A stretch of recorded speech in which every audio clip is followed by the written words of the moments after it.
आखिर पापी लोग इस कलयुग में सुखी कैसे रह पाते हैं, आइए जानते हैं। एक छोटा सा जीव था जो बड़ी तेजी से भागकर बसते बसाते कहीं जा रहा था।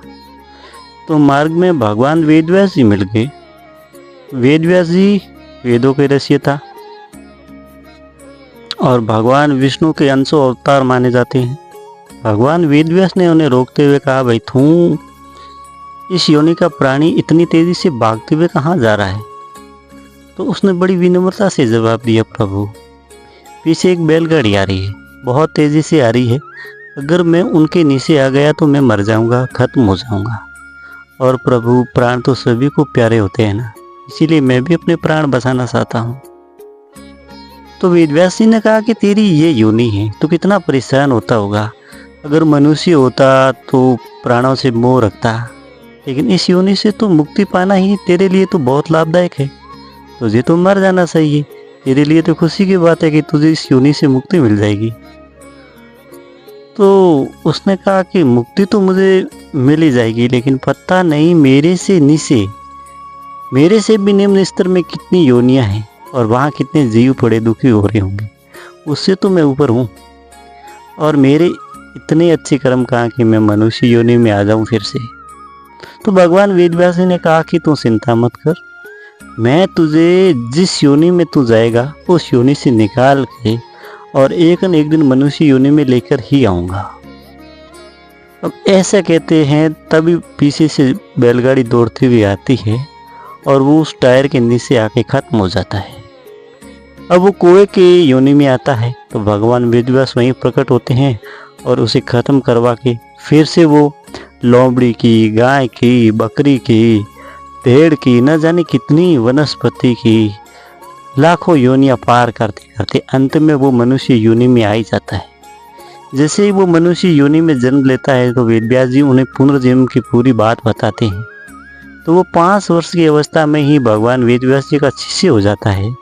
और उसी समय राजा द्रुपद, जो उस नगरी के राजा थे, उनके मन में ये शंका थी कि आखिर पापी लोग, बेबिचारी लोग इस दुनिया में खुश कैसे रह पाते हैं। तो भगवान वेदव्यास ने अपना शिष्य बना लिया और इतने सारे वेदों की, पुराणों की शिक्षा दे दी कि वो स्वर्ग गुण संपन्न हो गया। उन्हें हर बात की जानकारी अब होने लगी। तो वो खुद महात्मा के वेश में राजा द्रुपद के दरबार में जाते हैं। द्रुपद बड़े आदर सत्कार से उन्हें अपने बराबर का आसन देते हैं। वहाँ बैठते हुए द्रुपद पूछते हैं कि प्रभु आप भगवान वेदव्यास जी के शिष्य हैं, तो आप मुझे बताइए कि कलयुग में पापी मनुष्य ही सुखी कैसे रह पाते हैं, उन्हें कभी कोई कष्ट क्यों नहीं होता है। तभी वो शिष्य कहता है कि उनकी पुराने जन्मों का कर्म होता है।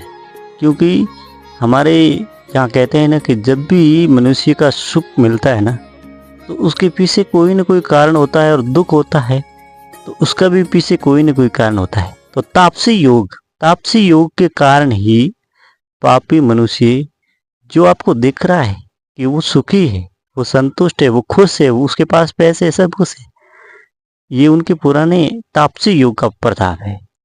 अब आप देखिएगा अगले जन्म में जो वो बो रहा है वही उन्हें काटना पड़ेगा, क्योंकि यही तो प्रकृति का नियम है और यही उन्हीं का खेल है। जो बोएंगे वो तो काटना ही पड़ेगा। ये बात सुन के राजा द्रुपद बड़े खुश होते हैं और उन्हें पता लग जाता है कि वाकई तापसी योग अपने आप में एक अलग चीज है और हर जन्म में कर्मों का फल तो मिलता ही है। तो इसी प्रकार जो दिख रहा है वो क्षण भंगुर है। सुख है तो भी क्षण भंगुर है, कुछ समय के लिए, और दुख है तो भी कुछ ही समय के लिए। इसीलिए सुख दुख में इंसान को ऐसी स्थिरता रखनी चाहिए, ठंडे पानी की तरह बहते रहो, आप चुप साप से बहते रहो। जो कचरा होगा वो अपने आप दूर हो जाएगा। क्योंकि हरिवंश राय बच्चन साहब की एक बड़ी खूबसूरत लाइन है कि मैंने समंदर से सीखा है जीने का सलीका, चुप साप से बहना और अपनी मौज में रहना। तो चुप साप से चलते रहो, जो कचरा होगा वो टल जाएगा और पानी अपने आप ही साफ हो जाएगा। मौन एक ऐसा अस्त्र है, एक ऐसा ब्रह्मास्त्र है जो बड़े से बड़ी अ, दूरी यानी बुरी शक्तियों को नाश कर सकता है। कहानी यही समाप्त होती है। अगले वीक ऐसी ही एक नई कहानी के साथ हम फिर आपके साथ रहेंगे। तब तक मुझे दीजिए इजाज़त। नमस्कार।